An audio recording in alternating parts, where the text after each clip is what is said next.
میرا شوہر ایک غریب مزدور تھا، جبکہ میری بڑی بہن کا شوہر ایک یونیورسٹی میں پروفیسر تھا۔ میری تمام بہنوں کی شادیاں بڑے بڑے خاندانوں میں ہوئی تھی، جبکہ میری شادی عرفان سے ہوئی تھی جو کہ مزدوری کرتا تھا۔ میرے بھائی کی شادی ہوئی تو پورا خاندان وہاں جمع ہوا۔ میرے گھر والے میری تمام بہنوں کو اور ان کے شوہر کو پروٹوکول دینے لگے، مگر میرے غریب شوہر کو کسی نے پانی تک نہ پوچھا۔ پھر بھی اس نے ان باتوں کا برا نہ مانا اور شادی میں آنے والے مہمانوں کی خدمت میں لگ گیا۔ ان کو کھانا پیش کرنے لگا۔ ان کی قمیض سالن سے بھری ہوئی تھی، اور پھر اس نے شادی میں استعمال ہونے والے گندے برتن وہ دھونا شروع کر دیے۔ مجھ سے یہ ذلت برداشت نہیں ہو رہی تھی۔ میں نے اس شادی کا بائیکاٹ کیا تھا۔ وہاں سے واپس جانے لگی تو میرے شوہر عرفان نے مجھے روکا کہ اپنے اکلوتے بھائی کی شادی پر ایسا مت کرو۔ سب میرے شوہر عرفان کو حقیر سمجھ رہے تھے، لیکن شادی کے دوسرے دن تمام لوگ میرے شوہر کے ارد گرد جمع ہونے لگے۔ کوئی آٹوگراف مانگ رہا تھا اور کوئی اس کی بلائیں لینے لگا، اور میرا بہنوئی اس نے اپنی کرسی چھوڑی اور اسے بٹھایا، کیونکہ میرے لیے رشتوں کی کمی نہیں تھی۔ جیسے ہی میری تعلیم مکمل ہوئی، گھر میں ایک خاموش سی جلدی نے جنم لیا۔ امی کی باتوں میں، ابا کی نگاہوں میں اور رشتہ دار عورتوں کی سرگوشیوں میں بس ایک ہی بات تھی کہ اب عائشہ کی شادی جلدی ہونی چاہیے۔ ہر آنے والا رشتہ اپنے ساتھ ایک تعارف لاتا۔ کسی کا لڑکا بیرون ملک سیٹل تھا، کسی کا خاندان کاروباری تھا، کوئی سرکاری افسر کا بیٹا تھا۔ نام، عہدے، خاندان، سب کچھ میز پر لکھا جاتا، اور پھر میرے مستقبل کا فیصلہ چند لفظوں میں کر دیا جاتا۔ لیکن ان سب شور کے بیچ میرا دل کہیں اور تھا۔ عرفان میرا کلاس فیلو تھا۔ وہ نہ کسی بڑے خاندان سے تھا، نہ اس کے نام کے ساتھ کوئی تعارف جڑتا تھا۔ وہ کلاس میں ہمیشہ آخری بینچ پر بیٹھتا، خاموشی سے لیکچر سنتا، اور پھر بریک میں اکثر کتاب کھول لیتا۔ اس کی خاموشی میں غرور نہیں تھا، بلکہ حالات کا بوجھ تھا۔ میں نے اسے کبھی کسی کے بارے میں برا کہتے ہوئے نہیں سنا تھا، کبھی کسی کا مذاق اڑاتے ہوئے میں نے اسے نہیں دیکھا۔ جب بھی کوئی مدد مانگتا، وہ بغیر سوال کے حاضر ہو جاتا۔ شاید یہی بات تھی جو مجھے اس کی طرف کھینچتی تھی۔ ہماری دوستی آہستہ آہستہ محبت میں بدلی۔ کوئی فلمی اعتراف نہیں تھا، کوئی بڑے وعدے بھی نہیں تھے، بس ایک دوسرے کا خیال۔ وہ مجھ سے مخلص تھا اور میں اس کے ساتھ۔ مجھ سے کہتا تھا کہ میں اپنی تعلیم مکمل کرنا چاہتا ہوں، کچھ بننا چاہتا ہوں، اور میں اس کی باتوں میں ایک سچائی محسوس کرتی تھی۔ میرے گھر کا ماحول اس کے بالکل برعکس تھا۔ میری بڑی بہن صفیہ کی شادی ایک اعلیٰ بڑے خاندان میں ہوئی تھی۔ اس کا شوہر طیب ایک یونیورسٹی میں پروفیسر تھا، اور پورا شہر اسے عزت کی نگاہ سے دیکھتا تھا۔ گھر میں جب بھی اس کا ذکر آتا، فخر کے ساتھ آتا۔ امی کہتی، دیکھو صفیہ کے نصیب، ماشاءاللہ، اللہ نے کیسا پڑھا لکھا داماد دیا ہے۔ میرے ابا بھی طیب صاحب کی مثالیں دے دے کر تھکتے نہیں تھے، اور پھر مجھے سمجھاتے کہ شادی صرف دل سے نہیں، خاندان دیکھا جاتا ہے، حقیقی خاندان، ایسا جو ہمارے مقابلے کا ہو، برابری کا ہو۔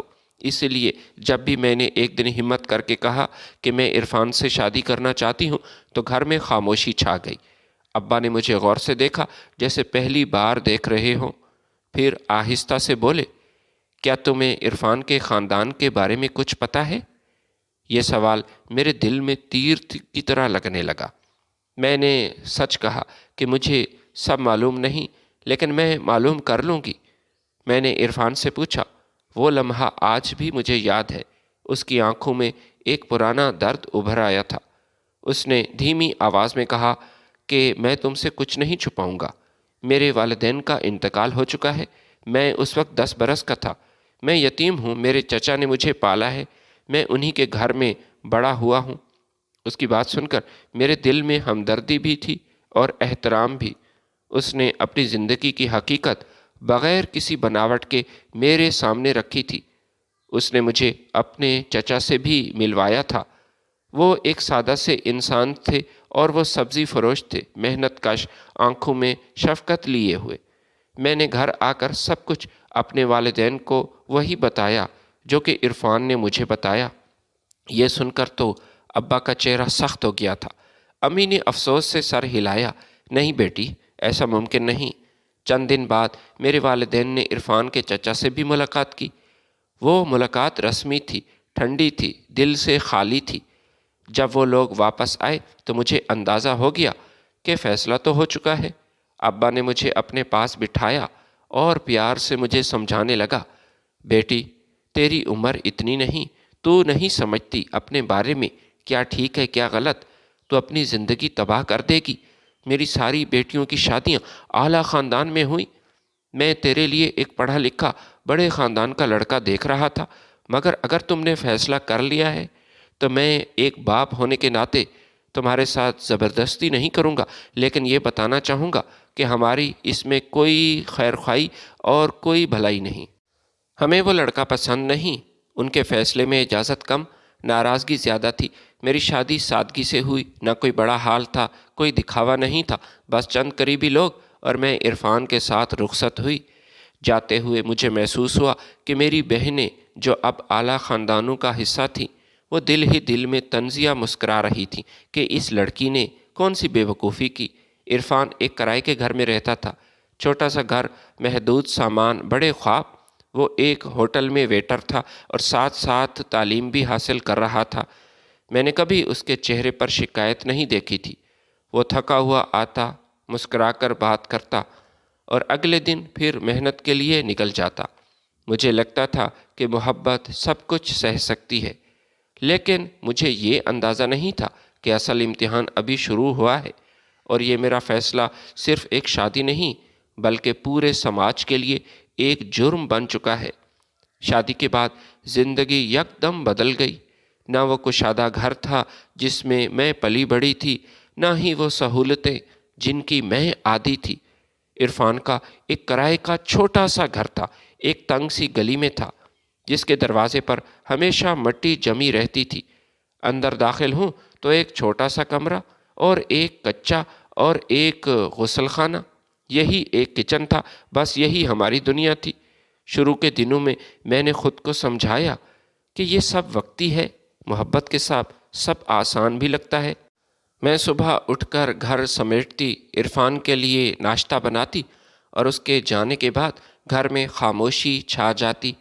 اس خاموشی میں کبھی کبھی مجھے اپنا ماضی یاد آ جاتا، امی کی آواز، بہنوں کی ہنسی اور وہ زندگی جو میں پیچھے چھوڑ کر آئی تھی۔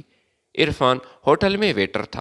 وہ شام دیر سے گھر آتا، اس کے کپڑے میں کھانے کی خوشبو بسی ہوتی، ہاتھ تھکے ہوئے ہوتے تھے، مگر چہرے پر ہمیشہ کی طرح مسکراہٹ۔ وہ مجھ سے میرے دن کے بارے میں پوچھتا جیسے میں نے کوئی بڑا معرکہ سر کر لیا ہو۔ میں اس کے جذبے کو دیکھ کر خاموش ہو جاتی تھی، کیونکہ میرے پاس شکایت کے الفاظ نہیں ہوتے تھے۔ چند ہفتے بعد میری بہن صفیہ نے مجھے فون کیا اور مجھ سے پوچھا، بتاؤ کیسی گزر رہی ہے؟ اس کی آواز میں وہی پرانا تفاخر تھا۔ اس نے کہا کہ وہ اپنے شوہر کے ساتھ ہمارے شہر آ رہے ہیں اور ملنا چاہتے ہیں، گھر دیکھنا چاہتے ہیں۔ میں نے دل ہی دل میں ایک ہچکچاہٹ محسوس کی، مگر انکار نہ کر سکی۔ وہ دن میرے لیے آسان نہیں تھا۔ وہ دونوں ایک اچھی سی گاڑی میں آئے تھے۔ طیب صاحب کی گفتگو میں اعتماد تھا اور صفیہ کے لہجے میں وہی نرمی جو صرف طاقت کے احساس سے آتی ہے۔ اس نے گھر میں داخل ہوتے ہی چاروں طرف نظر دوڑائی۔ صحن نہ دیکھ کر اس کے ہونٹوں پر ایک ہلکی سی مسکراہٹ آئی۔ اس نے کہا، گھر کا صحن تو شروع ہوتے ہی ختم ہو جاتا ہے۔ پھر اس نے اپنے شوہر کی طرف دیکھ کر مسکرایا۔ دونوں ہمارا مذاق اڑا رہے تھے۔ پھر مجھ سے یہ بھی کہنے لگی، تمہارا دم نہیں گھٹتا اس چھوٹے سے گھر میں؟ یہ تو کال کوٹڑی ہے۔ اس سوال میں فکر کم، طنز زیادہ تھا۔ میں نے خود کو سنبھالتے ہوئے کہا، نہیں آپی، مجھے یہاں سکون ملتا ہے، میں یہاں کی عادی ہو چکی ہوں۔ وہ بیٹھ گئی، مگر اس کی نظریں اب بھی کمرے کی دیواروں پر تھی، جیسے وہ ان دیواروں کی کمی گن رہی ہو۔ اس نے کچھ دیر بعد کہا، چند مہینوں بعد تم تنگ آ جاؤ گی، میں یقین سے کہہ سکتی ہوں۔ تم خود روتی ہوئی ہمارے گھر واپس آؤ گی، ابا سے معافی مانگو گی اور یہی کہو گی کہ میں اس شخص سے طلاق چاہتی ہوں۔ کہو گی آپی یہ غربت کی زندگی میں نہیں گزار سکتی۔ اس کی بات نے میرے دل پر ایک دراڑ ڈالی۔ وہ لوگ چلے گئے تو گھر پہلے سے زیادہ خاموش رہنے لگا۔ عرفان نے کچھ نہ پوچھا، شاید وہ سب سمجھ چکا تھا۔ اس نے بس اتنا کہا کہ وقت سب ٹھیک کر دیتا ہے، لیکن وقت ہمیشہ ٹھیک نہیں کرتا۔ بعض اوقات وہ زخموں کو اور گہرا کر دیتا ہے۔ چند دن بعد مجھے پتہ چلا کہ صفیہ اور اس کے شوہر ایک ریسٹورنٹ میں کھانا کھانے کے لیے گئے، اور میں یہی جانتی ہوں کہ وہ جان بوجھ کر اسی ریسٹورنٹ میں گئے تھے جہاں عرفان کام کرتا تھا۔ عرفان نے مجھے خود تو کچھ نہیں بتایا، مگر اس کی آنکھوں میں وہ دن بسا ہوا تھا۔ بعد میں صفیہ نے مجھے موبائل پر ایک تصویر بھیجی، عرفان کی تصویر، وردی میں، سفید سے کپڑے، ہاتھ میں ٹرے لیے ہوئے، ساتھ ایک جملہ لکھا تھا، یہ ہے عائشہ کی پسند۔ میں نے موبائل بند کر دیا۔ میرا دل چاہا چیخوں، روؤں، مگر خاموش رہی۔ عرفان نے وہاں بھی خاموشی اختیار کی تھی۔ اس نے نہ کوئی جواب دیا، نہ ہی احتجاج کیا۔ اس نے اپنی عزت کو صبر کے سپرد کر دیا تھا۔ اسی دوران خاندان میں ایک شادی ہوئی تھی۔ ہم دونوں وہاں گئے تھے۔ عرفان نے اس شادی میں ایک عام سے معمولی کپڑے پہنے تھے۔ وہ کسی سے بات کرنے کی کوشش بھی نہیں کرتا تھا، مگر باتیں خود بخود اس کے بارے میں ہی ہو رہی تھی۔ سب اسی دیکھ رہے تھے اور پس پردہ ہنس رہے تھے۔ میری بہنیں اس کے لباس پر ہنس رہی تھیں۔ ان کی ہنسی میرے کانوں میں چبھ رہی تھی۔ میں نے اس دن پہلی بار محسوس کیا کہ غربت صرف پیسوں کی کمی نہیں ہوتی، یہ انسان کی عزت بھی شاید چھین لیتی ہے۔ لیکن سب سے بڑا امتحان ابھی باقی تھا۔ میرے بھائی عدیل کی شادی وہ قریب تھی، اور میں دل ہی دل میں سوچ رہی تھی کہ شاید مجھے یہ بلائیں گے یا نہیں، کیونکہ ابا تو مجھ سے ناراض تھا، اور بھائی کے بارے میں نہیں جانتی تھی کہ وہ مجھے بلائے گا یا نہیں۔ لیکن ایک دن عدیل خود یہاں ہمارے گھر آیا تھا۔ اس کے ہاتھ میں شادی کا کارڈ تھا۔ اس نے مجھے گلے لگایا، عرفان کو بھی عزت سے سلام کیا۔ وہ لمحہ میرے لیے امید کی کرن تھی۔ بھائی ہمیں نہیں بھولا تھا، جبکہ والدین اور بہنیں ناراض تھیں۔ مجھے نہیں معلوم تھا کہ وہ شادی عرفان کے صبر، میری برداشت اور پورے خاندان کی اصل سوچ کو بے نقاب کرنے والی ہے۔ کچھ زخم آواز نہیں کرتے، مگر اندر ہی اندر انسان کو کھوکھلا کر دیتے ہیں۔ میں نے یہ بات عرفان کے ساتھ رہتے ہوئے سیکھ لی تھی۔ ریسٹورنٹ والا دن وہ گزر گیا تھا، مگر اس پر پرچھائیاں ہمارے گھر کے کمرے میں اب بھی موجود تھیں۔ عرفان روز کی طرح کام پر جاتا تھا، واپس آتا، مگر اب اس کی مسکراہٹ میں ایک ٹھہراؤ آ گیا تھا۔ وہ پہلے کم بولتا تھا، مگر اب اس کی خاموشی زیادہ گہری ہو گئی تھی۔ میں سمجھ جاتی تھی کہ وہ خود کو مضبوط دکھانے کی ناکام کوشش کر رہا ہے، مگر ہر انسان کی ایک حد ہوتی ہے۔ میں کئی بار چاہتی تھی کہ اس سے کہوں کہ صفیہ نے جو کیا وہ غلط کیا، میں اپنی بہن سے بات نہیں کروں گی، لیکن وہ الٹا مجھے سمجھاتا کہ بہنوں سے تعلق ختم نہیں کیا جاتا۔ اس سے اس طرح حقیر سمجھا گیا، مگر الفاظ میرے گلے میں اٹک جاتے۔ کہیں نہ کہیں مجھے یہ خوف تھا کہ اگر میں نے بات چھیڑی تو وہ ٹوٹ جائے گا۔ چند ہی دن بعد تصویریں، وہی جملے خاندان کی محفلوں میں گردش کرنے لگے۔ کسی نے براہ راست میرے منہ پر کچھ نہیں کہا، مگر نظریں سب کچھ کہہ دیتی تھیں۔ جب میں کسی تقریب میں جاتی تو لوگ پہلے مجھے دیکھتے، پھر میرے شوہر کو، پھر ایک دوسرے کو دیکھ کر خاموش مسکراہٹ کا تبادلہ کرتے۔ مجھے سب سمجھ آ جاتا تھا۔ یہ مسکراہٹ سب سے زیادہ تکلیف دہ ہوتی تھی۔ عرفان اس سب سے بے خبر بننے کی کوشش کرتا تھا۔ وہ کہتا تھا کہ عزت مانگنے سے نہیں ملتی، صبر سے ملتی ہے۔ میں اس کی بات سنتی، مگر میرا دل ہر دن تھوڑا تھوڑا بوجھل ہو رہا تھا۔ پھر وہ دن آیا جب صفیہ دوبارہ ہمارے گھر آئی۔ اس بار اس کے ساتھ طنز بھی تھا اور تجسس بھی۔ وہ بیٹھتے ہی بولی، کیا حال ہے؟ پھر اس نے عرفان کی طرف دیکھا، کہنے لگی، کیا حال ہے ویٹر صاحب کا؟ پڑھائی چل رہی ہے یا بس پلیٹیں ہی اٹھانی ہیں ساری زندگی؟ میں تڑپ اٹھی۔ میں نے پہلی بار سخت لہجے میں کہا، آپی یہ بات غلط ہے۔ وہ محنت کر رہا ہے، رزق حلال کما رہا ہے، یہ کوئی جرم نہیں۔ وہ ہنس پڑی۔ محنت سب کرتے ہیں عائشہ، وہ تو گدھا بھی کرتا ہے، مگر قسمت سب کی ایک جیسی نہیں ہوتی۔ عرفان کچن میں تھا، اس نے یہ بات سنی، پھر مجھے نہیں معلوم مگر وہ باہر نہیں آیا تھا۔ شاید اس نے خاموشی کو ہی اپنا دفاع بنا لیا تھا۔ اس دن کے بعد میرے دل میں ایک مستقل سوال بیٹھ گیا، کیا میں نے واقعی کوئی غلط فیصلہ کیا؟ کیا محبت کافی نہیں ہوتی؟ میں خود کو جھنجھوڑتی، نماز میں دعا کرتی اور پھر خود ہی اپنے سوالوں سے نظریں چرا لیتی۔ میں جانتی تھی اگر میں کمزور پڑ گئی تو عرفان کی ساری محنت، اس کا سارا ضبط سب رائیگاں ہو جائے گا۔ اسی دوران خاندان کی ایک اور تقریب میں ہمیں جانا پڑا۔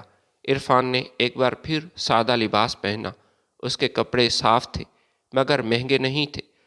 وہ میرے ساتھ خاموشی سے بیٹھا رہا اور مجھے بار بار سمجھا رہا تھا کہ بس لوگوں کی باتوں کو اگنور کیا کرو۔ میری بہنیں ایک ساتھ بیٹھی تھیں، ہنس رہی تھی، ان کے کہکہوں میں مجھے اپنا نام سنائی محسوس ہو رہا تھا۔ ایک لمحے کو میرا دل چاہا کہ میں سب کے سامنے کھڑی ہو جاؤں۔ آج میری برداشت جواب دے گئی، کہہ دوں کہ یہ میرا شوہر ہے، کوئی مذاق نہیں، میں نے کوئی جرم نہیں کیا، نکاح کیا ہے، کوئی شرمندگی نہیں مجھے۔ مگر معاشرے کے شور میں ایک عورت کی آواز اکثر دب جاتی ہے۔ ہم وہاں سے جلدی واپس آ گئے۔ گھر آ کر میں روئی تھی، آج پہلی بار روئی تھی۔ عرفان نے پہلی بار میرے آنسو دیکھے تھے۔ اس نے کہا، لوگ جو دیکھتے ہیں وہی بولتے ہیں، ہمیں اپنے راستے پر چلنا ہے۔ میں نے اس کی آنکھوں میں دیکھا، وہاں نہ کوئی شکوہ تھا نہ شکایت، بس ایک عجیب سا یقین تھا، جیسے وہ کسی انجام کو جانتا ہو مگر اس کے بارے میں وہ بول نہیں رہا تھا۔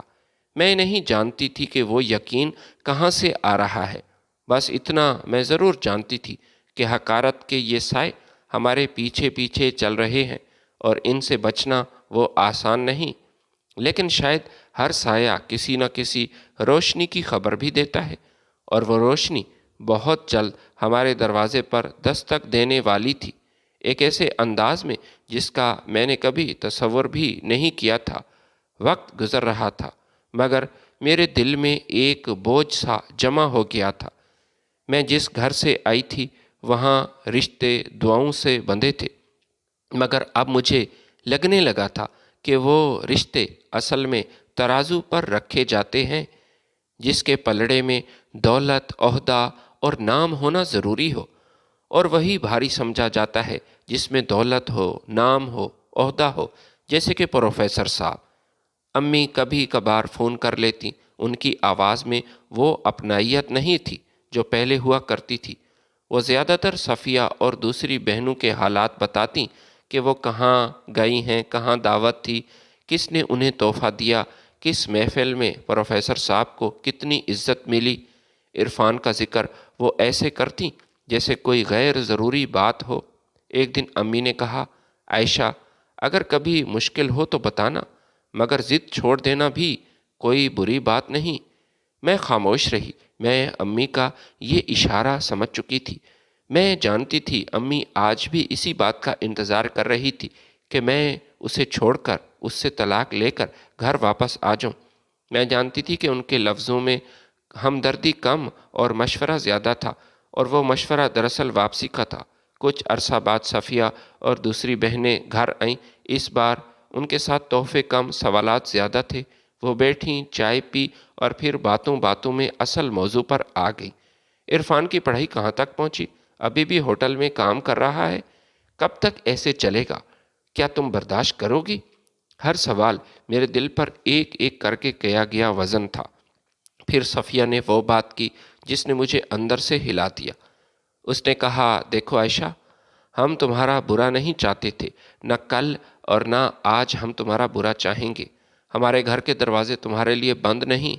اگر کبھی لگے کہ یہ زندگی تمہارے بس کی بات نہیں تو واپس آ جانا، ابو مان جائیں گے۔ تم سے غلطی ہوئی، اولاد سے غلطی ہو جاتی ہے، لیکن والدین کا کام ہے انہیں معاف کر دینا۔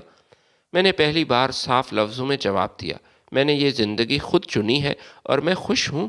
وہ ایک دوسرے کو دیکھ کر مسکرائی۔ وہ مسکراہٹ یقین کی تھی۔ وہ جانتی ہوں کہ یہ خوشی عارضی ہے۔ ان کے جانے کے بعد میں دیر تک سوچتی رہی، کیا واقعی سب کو یہی لگتا ہے؟ سب کیا یہی سوچتے ہیں کہ میں ناکام ہو جاؤں گی، تنگ آ کر عرفان کو چھوڑ دوں گی، گھر واپس آ جاؤں گی؟ کیا میری خوشی اتنی بے معنی ہے کہ اس پر یقین ہی نہیں کیا جا سکتا؟ اسی دوران عدیل بھائی کی شادی کی تقریب آ رہی تھی۔ وہ میرے اکلوتے بھائی تھے۔ میں بچپن میں اس کے پیچھے پیچھے گھوما کرتی تھی۔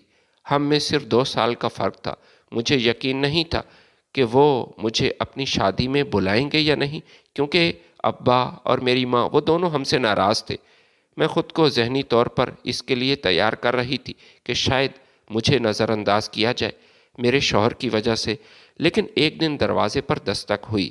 میں نے دروازہ کھولا تو میرا بھائی عدیل سامنے کھڑا تھا۔ اس کے ہاتھ میں شادی کا کارڈ تھا۔ انہوں نے مسکرا کر کہا، بہن تمہیں آنا ہے، تمہارے بغیر میں سوچ بھی نہیں سکتا کہ میری شادی ہو، یہ شادی ادھوری ہوگی۔ میری آنکھیں بھر آئیں۔ اس نے مجھے عزت دی تھی۔ انہوں نے عرفان کی طرف دیکھا، پورے احترام کے ساتھ سلام کیا اور کہا کہ آپ کو بھی خاص طور پر آنا پڑے گا۔ وہ لمحہ میرے لیے ایک تسلی تھا، جیسے اندھیرے میں ایک چھوٹا سا دیا جل رہا ہو۔ مگر مجھے معلوم نہیں تھا کہ یہی شادی عرفان کی زندگی کے سب سے مشکل دنوں میں ایک ثابت ہوگی۔ گھر آ کر میں نے عرفان کو بتایا تو وہ خاموش ہو گیا۔ کچھ دیر بعد اس نے کہا، انشاءاللہ ہم ضرور جائیں گے۔ رشتے نبھانے سے بنتے ہیں، توڑنے سے نہیں۔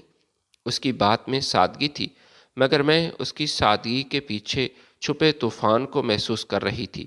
میرا دل کچھ اور ہی سوچ رہا تھا کہ ہمیں کس لیے بلایا جا رہا ہے۔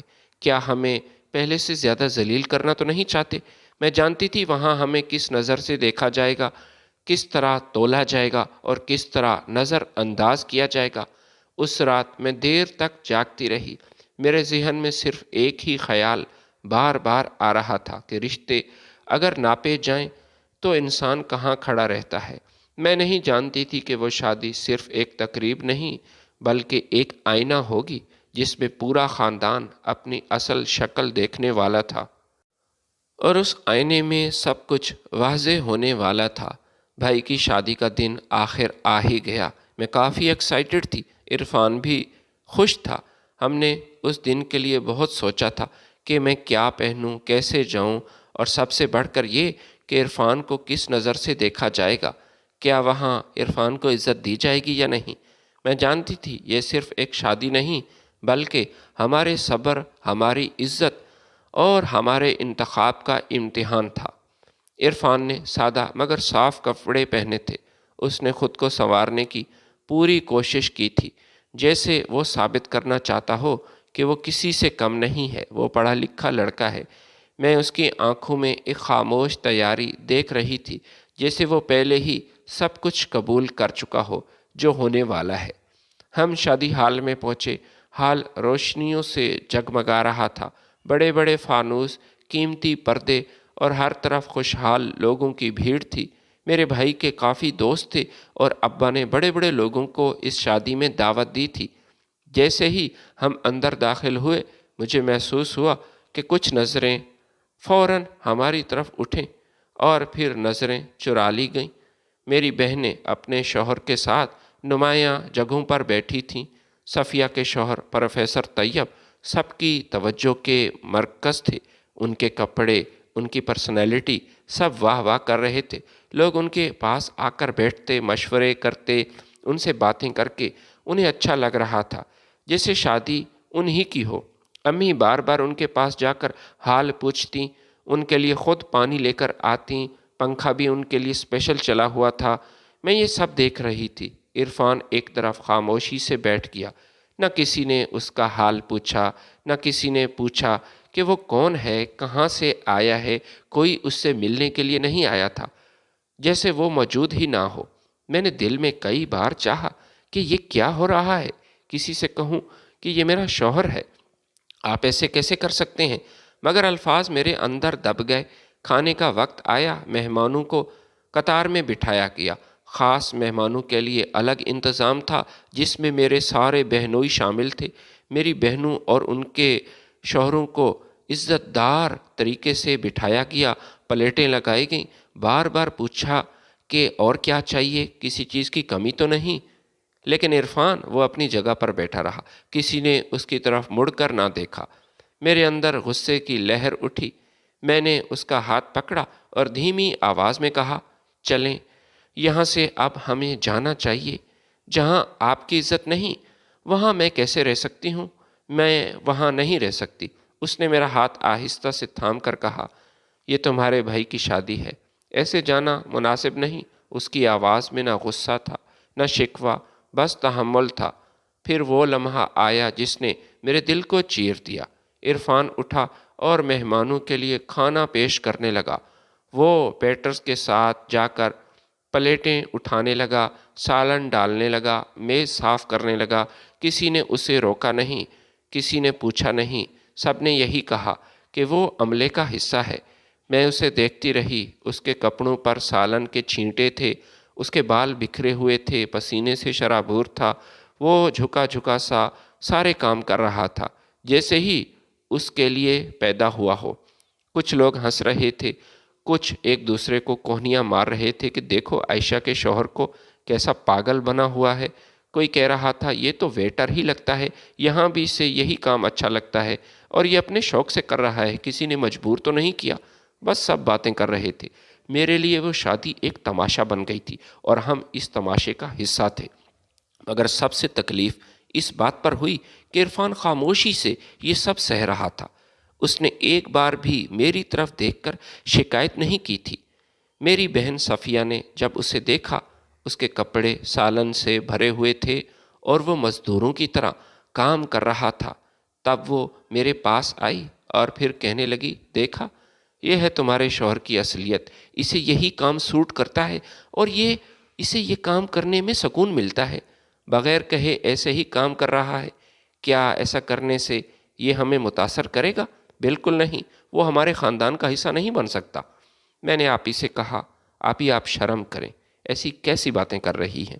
عرفان ایسا ہی ہے، میں اسے جانتی ہوں، اس میں کبھی ایسی بڑائی نہیں پائی جاتی، وہ کام کرنے سے شرماتا نہیں ہے۔ یہ بات جب پروفیسر نے سنی تو وہ بھی میرے سامنے آیا اور پھر مجھ سے کہنے لگا، عائشہ اپنے شوہر کو ایسی ٹیم میں شامل کرو جن کا کام شادی کے گندے برتنوں کو صاف کرنا ہوتا ہے۔ پھر وہ ہنسنے لگا۔ میرا بہنوئی اب عمر میں بھی شاید کچھ مجھ سے بڑا تھا۔ میں اس کے سامنے خاموش رہی۔ میں اس سے ایسی ویسی کوئی بات نہیں کرنا چاہتی تھی اور عرفان نے بھی تو مجھے منع کیا تھا، لیکن مجھے اپنی بہن اور بہنوئی کی اصلیت پتہ چل چکی تھی۔ وہ کیسے خیالات رکھتے ہیں، وہ تو غریب کو انسان تک نہیں سمجھتے، جبکہ میں تو ایسی نہیں تھی۔ میں نے تو عرفان کا دل دیکھا تھا، اس کی نیت دیکھی تھی اور اس کا خلوص دیکھا تھا۔ ظاہری طور پر وہ ایک غریب انسان تھا، لیکن دل کا امیر تھا۔ اسے ان باتوں سے کوئی فرق نہیں پڑتا تھا کہ لوگ اس کے بارے میں کیا کہتے ہیں۔ وہ سب سے الگ تھا اور میرے لیے تو وہ سب کچھ تھا۔ میں تو اس کی خاطر یہ شادی ہی بائیکاٹ کر رہی تھی، جا رہی تھی۔ حالانکہ یہ میرا اکلوتا بھائی تھا، لیکن ان کا رویہ میرے لیے کافی تکلیف دہ تھا۔ لیکن اس موقع پر ہی مجھے عرفان نے روک لیا۔ اس نے مجھے سمجھایا کہ جب شادی ختم ہوتی ہے تو ہم خاموشی سے واپس چلے جائیں گے، فی الحال صبر کرو، جو کہنا چاہ رہے ہیں انہیں کہنے دو۔ گھر آ کر میں پھوٹ پھوٹ کر روئی تھی۔ میں نے کہا، میں آپ کو اس ذلت میں نہیں دیکھ سکتی تھی، یہ میری وجہ سے ہے۔ عرفان پہلی بار میری آنکھوں میں دیکھ کر بولا، ذلت وہ ہوتی ہے جو دل کو توڑ دے۔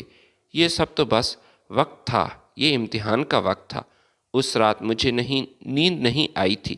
میرے ذہن میں ایک ہی سوال بار بار گردش کر رہا تھا، کیا واقعی انسان کی قدر اس سے کام کی اس کی حیثیت سے نہیں ہوتی، بس اس کے نام اور دولت سے ہوتی ہے؟ کیا انسان کو انسان نہیں سمجھنا چاہیے؟ میں نہیں جانتی تھی یہ سب کچھ دیکھنے کے بعد بھی تقدیر خاموش نہیں رہے گی۔ وہ کچھ ایسا دکھانے والی تھی جو سب کے تصورات، سب کے خیالات بدل دے گی۔ شادی کے اگلے دن ایک ایسی گاڑی اس گلی میں داخل ہونے والی تھی جو صرف ہمارے گھر کی نہیں، پورے خاندان کی سوچ کے دروازے ہلا دینے والی تھی۔ شادی سے واپسی کے بعد ہمارا گھر پہلے سے زیادہ خاموش ہو گیا تھا۔ وہ خاموشی جو سکون دیتی ہے وہ نہیں تھی، یہ وہ خاموشی تھی جو دیواروں سے ٹکرا کر دل میں اتر جاتی ہے۔ میں بار بار اس دن کے مناظر یاد کرتی رہی، عرفان کے کپڑوں پر گرتا سالن، لوگوں کی ہنسی اور اپنی بے بسی۔ عرفان حسب معمول صبح اٹھا۔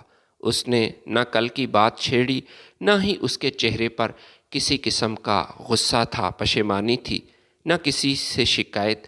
وہ ایسے تیار ہوا جیسے ہر دن ہوتا تھا۔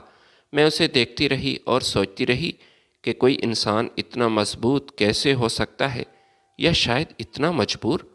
میں نے آخر کار خود بات چھیڑ دی۔ میں نے کہا، آپ کو برا نہ لگا؟ آپ پر اتنی باتیں ہوئی، تنزیہ، اور آپ کام کر رہے تھے۔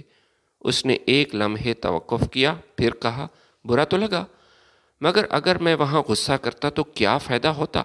تمہارے بھائی کی خوشی خراب ہوتی اور لوگ کہتے، دیکھو غریب آدمی کو ذرا سی بات پر اتنا غصہ۔ اس بات نے مجھے خاموش کرا دیا۔ میں سمجھ گئی کہ بعض لوگ خاموشی اس لیے اختیار کرتے ہیں کیونکہ بولنے کی قیمت بہت زیادہ ہوتی ہے۔ اس دن کے بعد میں نے محسوس کیا کہ عرفان مجھ سے بھی کم باتیں کرنا لگا ہے۔ وہ سوچ رہا تھا۔ وہ گھر آتا، تھکا ہوا بیٹھ جاتا، پھر کتابیں کھول لیتا، جیسے وہ اپنی زندگی کو کسی خاص مقصد کے ساتھ گزار رہا ہے، اور باقی سب اس کے لیے شور بن چکا تھا۔ میں کئی بار سوچتی، کیا میں واقعی اس زندگی کے لیے بنی ہوں؟ کیا میں نے اپنے والدین کو غلط ثابت کرنے کے لیے خود کو اس کرب میں ڈال دیا ہے؟ لیکن پھر میں عرفان کو دیکھتی تھی اور میرے سارے سوال وہیں پر دب جاتے تھے۔ کچھ دن بعد امی کا فون آیا۔ انہوں نے شادی کے انتظامات اور مہمانوں کی تعریفیں شروع کر دیں۔ پھر اچانک بولی، عائشہ، تمہارے شوہر نے شادی میں جو کیا، لوگ باتیں کر رہے ہیں۔ میں چونک گئی۔ کیا باتیں؟ لوگ کیا کہہ رہے ہیں؟ انہوں نے ذرا جھجکتے ہوئے کہا، یہی کہ وہ خود ویٹر بن چکا تھا، اسے یہ کام سوٹ کرتا ہے اور ویٹر بننے کا ہی اسے شوق ہے۔ تمہیں اسے روکنا چاہیے تھا، وہ یہاں آیا تھا، کوئی ویٹر تو نہیں تھا۔ میں نے فوراً فون بند کر دیا۔ میرے ہاتھ کانپ رہے تھے، یہاں تک کہ اس ذلت کا الزام بھی ہم پر ہی آیا۔ اس رات میں نے عرفان سے کہا، ہمیں سب غلط کہہ رہے ہیں۔ اس نے مسکرا کر کہا، لوگ ہمیشہ آسان راستہ چنتے ہیں، طاقتور کو کوئی نہیں سمجھتا، کمزور کو ہی نشانہ بنایا جاتا ہے۔ میں اس کی بات سمجھ رہی تھی، مگر دل نہیں مان رہا تھا۔ میں چاہتی تھی کہ وہ چیخے، احتجاج کرے، کسی کو تو بتائے کہ وہ بھی تو انسان ہے، لیکن عرفان خاموش رہا۔ اسی خاموشی میں ایک عجیب سا سکون بھی تھا، جیسے وہ کسی بڑے فیصلے کی تیاری کر رہا ہو۔ وہ اکثر رات کو دیر تک جاگتا، فون پر کسی سے بات کرتا اور مجھے دیکھ کر بات ختم کر دیتا۔ میں نے پوچھا تو بس یہی کہا، کچھ پرانے معاملات ہیں، وہی سلجھانے ہیں، دعا کرو میں اپنے مقصد میں کامیاب ہو جاؤں۔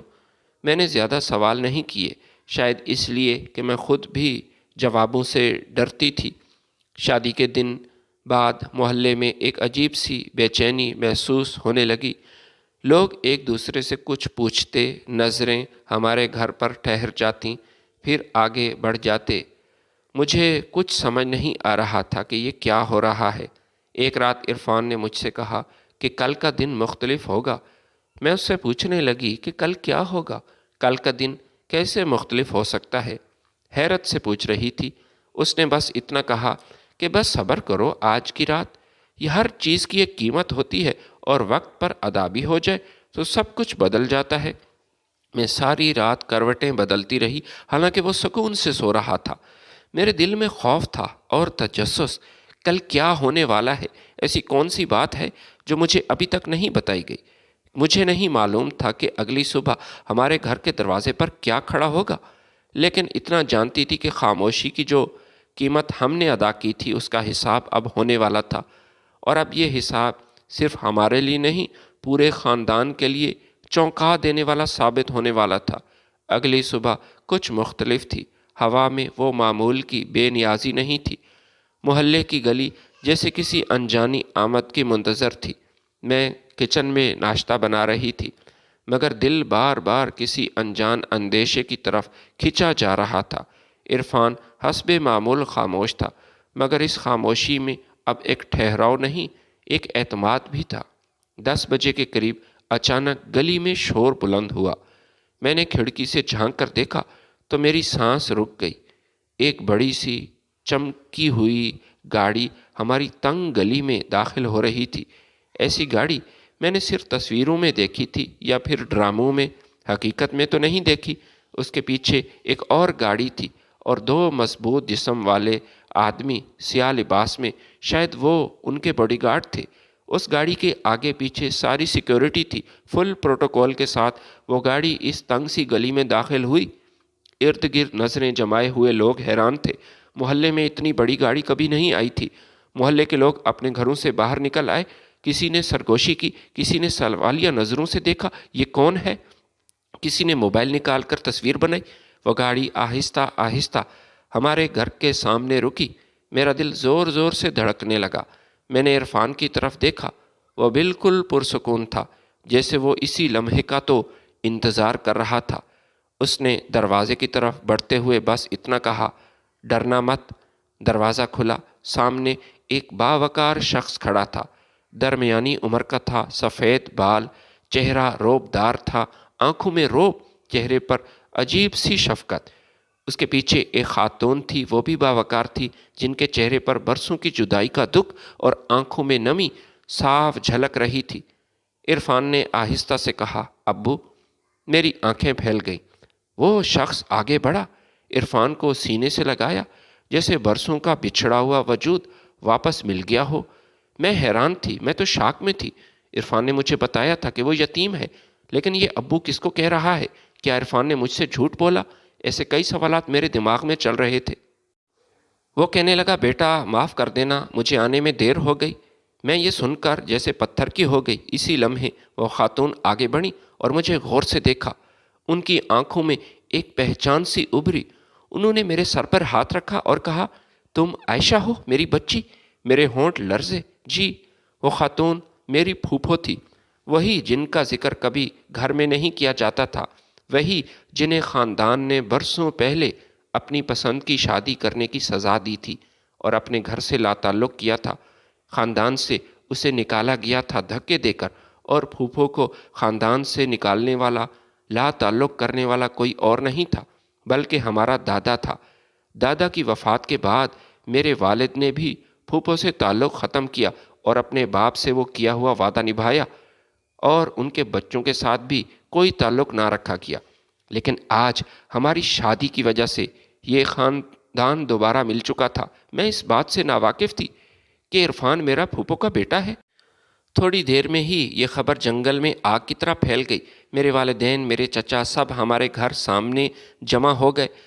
میرے ابا کی آنکھیں اس شخص پر جم گئیں جو اب ہمارے صحن میں کھڑا تھا، حالانکہ ہمارا صحن صرف چند قدم کا تھا۔ کاشان حیدر، میرا پھوپھا۔ وہ نام میرے ابا کے لیے اجنبی نہیں تھا۔ ان کے چہرے کا رنگ بدل گیا، ماضی جیسے ان کے سامنے آ کھڑا ہوا۔ وہی دن، وہی ضد، وہی بہن جسے انہوں نے خاندان سے نکالا تھا۔ پھوپھو آگے بڑھی۔ ان کی آواز میں کوئی شکایت نہیں تھی، بس وقت کی تھکن تھی۔ بھائی، 20 سال کی جدائی ہے، معاف کر دیں، اس جدائی کو بھول جائیں۔ میرے ابا کی آنکھوں سے آنسو نکلے۔ اس نے میری پھوپھو سے معافی مانگی۔ وہ کچھ بول نہ پائے، ان کے لب کپ کپا رہے تھے۔ ان کے سامنے وہ عورت کھڑی تھی جو کبھی ان کی لاڈلی بہن تھی اور آج حیثیت، وقار اور صبر میں سب سے آگے تھی۔ محلے کے لوگ خاموش تھے، وہی لوگ جو کل تک ہمیں حقیر نظروں سے دیکھتے تھے، آج اس منظر کو حیرت سے دیکھ رہے تھے۔ عرفان میری طرف مڑا۔ اس کی آنکھوں میں وہی خاموش یقین تھا جو میں نے پہلے بھی دیکھا تھا۔ اس نے مجھ سے آہستہ سے کہا، میں نے تم سے یہ بات چھپائی، میں معذرت کرتا ہوں، لیکن میرے پاس کوئی دوسرا راستہ نہیں تھا۔ میں تمہیں پسند کرتا تھا اور اس خاندان کو جوڑنا چاہتا تھا، اور تم سے شادی یہ واحد راستہ تھا۔ اور میری خاموشی کی یہ بھی وجہ تھی کہ اگر میں اپنے خاندان کے بارے میں بتاتا تو یہ شادی ناممکن تھی۔ تمہارا باپ کسی صورت اس بات کے لیے راضی نہ ہوتا۔ اسی لمحے مجھے اپنی ساری شکایتیں چھوٹی لگنے لگیں۔ میرے والدین اندر آئے۔ امی نے پھوپھو کے ہاتھ تھام لیے، ابا نے نظریں جھکا لیں۔ کاشان حیدر نے بڑے وقار سے کہا کہ ہم دولت لے کر نہیں آئے، نہ ہی دولت مند ہونے کا ثبوت دینے آئے ہیں۔ ہم رشتہ لے کر آئے ہیں جو ٹوٹ گیا تھا اسے جوڑنے کے لیے، اور اس کو جوڑنے کے لیے میرے بیٹے نے ہی کام کیا۔ میرے لیے یہ سب ایک خواب جیسا تھا۔ وہ دروازہ جو برسوں سے بند تھا آج کھل چکا تھا، اور اس کے ساتھ ہی وہ سچ سامنے آ چکا تھا جس نے سب کے دلوں کے پردے ہلا دیے تھے۔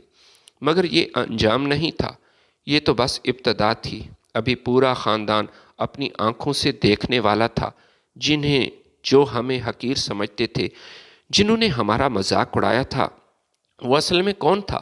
کاشان حیدر کی آمد نے جیسے وقت کو پیچھے دھکیل دیا تھا۔ میرے والد صوفے پر بیٹھے تھے، نظریں جھکی ہوئی تھی، ہاتھوں کی انگلیاں آپس میں الجھی ہوئی تھیں، چہرے پر گھبراہٹ تھی۔ پھوپھو ان کے سامنے بیٹھی تھی، وہی جن کے ذکر پر کبھی گھر میں خاموشی چھا جایا کرتی تھی۔ آج وہ خاموشی ٹوٹ چکی تھی، مگر اس کے نیچے برسوں کا درد چھپا تھا۔ پھوپھو نے بات شروع کی۔ ان کی آواز میں شکوہ نہیں تھا، بس یادوں کی تھکن تھی۔ بھائی، جب میں نے کاشان کے ساتھ شادی کا فیصلہ کیا تھا تو مجھے معلوم تھا کہ یہ راستہ آسان نہیں۔ ابا یہ نہیں چاہتے تھے، اور ابا میری شادی ایک ایسے شخص سے کرنا چاہتے تھے جو کہ اس کا کریکٹر ٹھیک نہیں تھا، لیکن وہ کیونکہ ہمارے خاندان میں تھا۔ مگر میں نے کبھی یہ نہیں سوچا تھا مجھے اپنے ماں باپ اور بھائیوں سے ہمیشہ کے لیے جدا کر دیا جائے گا۔ میرا انتخاب ایک ایسا شخص تھا جو کہ پڑھا لکھا اور اچھا تھا۔ میرے ابا نے سر اٹھایا مگر وہ بول نہ سکے۔ پھوپھو نے بتایا کہ کس طرح دادا نے اس کی شادی کو خاندان کی توہین سمجھا، کہ تو نے اپنی مرضی کیوں کی، کس طرح ایک ہی دن میں اس سے سارے رشتے توڑ دیے گئے۔ ان سے کہا گیا کہ اس گھر کی دہلیز پار کی تو واپسی کا کوئی راستہ نہیں ہوگا۔ میں روئی تھی بھائی، بہت روئی تھی۔ ان کی آنکھوں میں نمی اتر آئی، مگر کاشان نے میرا ہاتھ نہیں چھوڑا۔ اس نے کہا تھا کہ اگر ایک دروازہ بند ہو جائے تو اللہ کہیں اور راستہ کھول دیتا ہے۔ کاشان حیدر نے بات آگے بڑھائی۔ انہوں نے بتایا کہ اس وقت میرے حالات ٹھیک نہیں تھے، میں غریب تھا، اور کسی طرح میں کینیڈا چلا گیا اپنی بیوی کو اپنے ساتھ لے کر۔ ایک اجنبی ملک تھا اور جیب میں محدود پیسے تھے۔ ابتدائی دنوں میں کاشان نے چھوٹے موٹے کام کیے، پھر گودام میں، کبھی ورکشاپ پر۔ پھوپھو نے گھر میں کام کیا، بچوں کو ٹیوشن پڑھائی تاکہ گھر چل سکے۔ ہم نے عزت مانگی نہیں، کمائی تھی۔ کاشان حیدر کی آواز میں وقار تھا اور غرور نہیں تھا۔ رفتہ رفتہ انہوں نے گاڑیوں کے کاروبار میں قدم رکھا۔ پہلے ایک چھوٹا سا لاٹ، پھر ایک شو روم، اور کئی شہروں میں اس کے کئی شو رومز تھے۔ 20 سال میں وہ ایک نام بن چکا تھا، ایک برانڈ۔ مگر ان کی سب سے بڑی کمی خاندان کی تھی۔ پھوپھو نے کہا، میں نے ہر سال دعا کی تھی کہ شاید میرے بھائی خود مجھے ڈھونڈتے ہوئے آ جائیں۔ میں نے تو ابا کی قبر پر حاضری بھی دی تھی، مگر کوئی نہیں آیا۔ آپ لوگوں کا میں بہت انتظار کرتی رہی، لیکن میرے بھائیوں میں سے کوئی نہ آیا۔ ابا کی آنکھوں میں آنسو تھے۔ انہوں نے کہا، ہم نے غرور میں بہت بڑا گناہ کیا۔ اسی دوران عرفان خاموش بیٹھا رہا۔ وہ اپنی ماں اور باپ کی کہانی سن رہا تھا، مگر اس کے چہرے پر دکھ کم اور سمجھ زیادہ تھی۔ اس نے بتایا کہ وہ جان بوجھ کر سادہ زندگی جیتا رہا، اپنے نام کے ساتھ اپنے والد کی پہچان نہ جوڑی۔ یہ نہیں چاہتا تھا کہ لوگ اسے اسی کے کام سے جانیں اور اس کے باپ کے نام سے نہ جانیں۔ میں نے اسی لمحے عرفان کو پہلی بار پوری طرح سمجھا کہ وہ کتنا عظیم تھا، وہ کس مقصد پر تھا۔ خاندان کو جوڑنے کا مقصد تھا۔ میرے والدین نے پوچھا، پھر انہوں نے پہلے کیوں نہیں بتایا؟ پھوپھو نے جواب دیا، کیونکہ آپ بھی اپنی بہن سے ناراض تھے، میرا بھائی مجھ سے ناراض تھا۔ اگر ہم پہلے آتے، اس شادی میں شرکت کرتے، تو بھائی تو اپنے گھر کا دروازہ نہ کھولتا ہمارے لیے۔ وہ درست کہہ رہی تھی۔ گھر کے باہر لوگ جمع تھے، وہی رشتہ دار جو شادی میں عرفان کو پہچاننے سے انکاری تھے، اب اس کے بارے میں پوچھ رہے تھے کہ عرفان کہاں ہے، عرفان کہاں گیا؟ سب کو اچانک یاد آ گیا کہ وہ عرفان ہی ان کا داماد ہے، اتنا بڑا عظیم شخص، وہی جسے کل تک وہ ویٹر سمجھتے تھے۔ میرے دل میں عجیب سا درد اٹھا۔ یہ درد ایک سچ کا تھا کہ انسان کا مقام اس کے کردار سے نہیں، اس کے تعارف سے طے کیا جاتا ہے۔ شام تک پورا خاندان ہمارے گھر آ چکا تھا۔ ہر کوئی باری باری معافی مانگ رہا تھا۔ کسی کو یاد آ رہا تھا کہ اس نے یہ بات کی تھی، اس نے تو عرفان کا ایسے دل توڑا تھا جو اب اتنی فیکٹریوں کا مالک ہے۔ پھوپھو نے سب کو ایک نظر دیکھا اور بس اتنا کہا، ہم واپس عزت لینے نہیں آئے، عزت دینے آئے ہیں۔ یہ جملہ میرے دل میں نقش ہو گیا تھا۔ میں نے محسوس کیا آج صرف ایک خاندان نہیں جڑ رہا، بلکہ برسوں پرانی غلطیوں کا ازالہ وہ بھی ختم ہو گیا تھا۔ عرفان کی حیثیت سب سے بلند تھی، مگر وہ اب بھی ایک سادہ سا انسان تھا۔ یہی بات اسے سب سے مختلف بناتی تھی۔ اسے کبھی اپنی مال و دولت پر فخر نہیں تھا۔ اگلے چند دن پورے خاندان کے لیے کسی ہلچل سے کم نہیں تھے۔ جو گھر کبھی خاموشی اور سرد مہری کا شکار تھا، اب وہاں لوگوں کا آنا جانا تھا، مبارکباد تھی۔ وہی رشتہ دار جو میرے شوہر کو پہچاننے سے کتراتے تھے، اس سے ہاتھ تک نہیں ملاتے تھے، اب بہانے بہانے ہمارے گھر آنے لگے تھے۔ کوئی خیریت پوچھنے کے بہانے، کوئی ماضی کی غلطیوں پر پردہ ڈالنے کے لیے، اور کوئی محض اس لیے کہ اب عرفان کا نام کاشان حیدر کے نام سے جڑ چکا تھا۔ وہ بلینئر تھا۔ کاشان حیدر ایک مانا سا نام جس کی کینیڈا اور پاکستان میں ایک بڑی بزنس امپائر کھڑی ہو گئی تھی۔ میں یہ سب دیکھ رہی تھی۔ عرفان کے رویے میں کوئی تبدیلی نہیں آئی تھی۔ وہ ویسا ہی تھا، سادہ سا، ویسا ہی کم گو اور نرم لہجہ۔ جو فرق آیا تھا وہ لوگوں کی آنکھوں میں ہی آیا تھا۔ اب وہی آنکھیں احترام سے جھک جاتی تھیں، وہی لہجے جن میں طنز ہوتا تھا اب نرمی اختیار کر چکے تھے۔ ایک دن پورا خاندان اکٹھا ہوا۔ میرے والد، میرے چچا، میری بہنیں، بہنوئی سب موجود تھے۔ وہ محفل جو کبھی میرے فیصلے پر ہنستی تھی، آج وہ بالکل خاموش تھی۔ سب کی نظریں عرفان پر تھی، جیسے وہ کسی فیصلے کا انتظار کر رہے ہوں۔ میرے والد کھڑے تھے، ان کی آواز میں لرزش تھی۔ اپنی بہن کے سامنے وہ شرمندہ تھے۔ انہوں نے کہا، میں نے اپنی زندگی میں بہت فیصلے کیے، مگر سب سے بڑی غلطی میں نے اپنی بہن کے ساتھ کی۔ میں اپنی بہن کو بھول گیا تھا۔ اگر میرے والد نے انہیں لا تعلق کیا تھا تو میں ان سے تعلق جوڑ سکتا تھا، لیکن نہ جوڑا۔ میں نے عزت کو دولت اور انسان کو خاندان کے نام سے ناپا۔ پھر انہوں نے عرفان کی طرف دیکھا، اور میں نے تمہیں بھی غلط سمجھا۔ یہ لفظ میرے لیے کسی معافی نامے سے کم نہیں تھے۔ میری بڑی بہن صفیہ بولی، وہی صفیہ جس کے طنز نے مجھے کئی راتوں تک رلایا تھا، جس نے نظریں جھکا کر کہا، میں نے تم دونوں کا مذاق اڑایا کیونکہ مجھے لگا تم نے غلط انتخاب کیا۔ اصل میں سوچ میری غلط تھی۔ میں نے اس کے چہرے کو دیکھا، وہ پچھتایا ہوا تھا، اور حالات کی مجبوری یہ میں نہیں جانتی، مگر ایک بات تو واضح تھی کہ اس کا لہجہ اب طاقت کے سامنے جھکا ہوا تھا۔ جس یونیورسٹی میں اس کا شوہر پڑھاتا تھا، اس کا مالک کاشان حیدر یعنی عرفان کا باپ تھا۔ اب اس کی کیا حیثیت تھی؟ میری ماں آگے بڑھی، انہوں نے میرے سر پر ہاتھ رکھا اور پھر کہا، بیٹی، ہم نے تمہیں کمزور سمجھا، مگر تم نے سب سے مضبوط نکلی، جس نے خاندان کو جوڑ دیا۔ یہ وہ لمحہ تھا جب میری آنکھوں سے آنسو نکلے۔ مجھے کسی تخت تاج کی ضرورت تو نہیں تھی، بس یہ مان لینا ہی کافی تھا کہ انہوں نے غلط کیا تھا۔ اسی دن کاشان حیدر نے سب کے سامنے ایک بات کہی۔ انہوں نے کہا، میں نے اپنے بیٹے کو جان بوجھ کر سادہ زندگی میں رکھا۔ یہ میرا مشورہ تھا۔ میں چاہتا تھا وہ انسانوں کو پہچانے اور انسان بھی اسے پہچان لیں۔ انہوں نے لمحہ بھر سوچا، پھر کہا، اور اس نے وہ سیکھ لیا جو دولت بالکل نہیں سکھا سکتی۔ یہ جملہ بہت سوں کے دل پر بھاری پڑا تھا۔ کچھ دن بعد ایک بڑی دعوت رکھی گئی۔ وہی رشتہ دار، وہی محفل، مگر ماحول بدل چکا تھا۔ یہ عرفان کے گھر، عرفان کے بنگلے میں ایک بڑی دعوت کا اہتمام تھا۔ اب عرفان سب کے درمیان موجود تھا، مگر وہ مرکز نکاح بنا ہوا تھا۔ لوگ اس کے پاس آ کر بیٹھتے، اس کی تعریف کرتے، اس کی سادگی کو عظمت قرار دیتے۔ میں یہ سب دیکھ کر ایک نتیجے پر پہنچی، لوگ انسان کو نہیں، ان کے حالات کو ہی دیکھتے ہیں۔ جب حالات کمزور ہوں تو کردار بالکل نظر نہیں آتا، اور جب حالات مضبوط ہوں تو خاموشی بھی دانائی بن جاتی ہے۔ ایک دن میں نے عرفان سے پوچھا، اگر سب کو پہلے پتہ ہوتا کہ تم کون ہو، کس کی اولاد ہو، تو کیا سب یہی رویہ رکھتے؟ یہ سن کر وہ مسکرایا۔ تب مجھے یہ سچ جاننے کو نہ ملتا کہ لوگ اصل میں کیسے ہوتے ہیں۔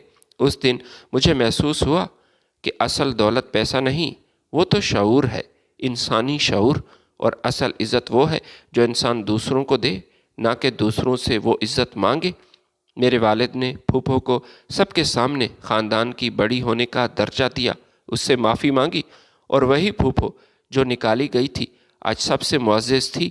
وقت نے اپنا انصاف خود کر دیا تھا، اور میں اس نتیجے پر پہنچی کہ میں نے عرفان کو اس لیے نہیں چنا تھا کہ وہ امیر تھا یا غریب، میں نے اسے اس لیے چنا تھا کہ وہ ایک انسان تھا، سچے دل کا انسان۔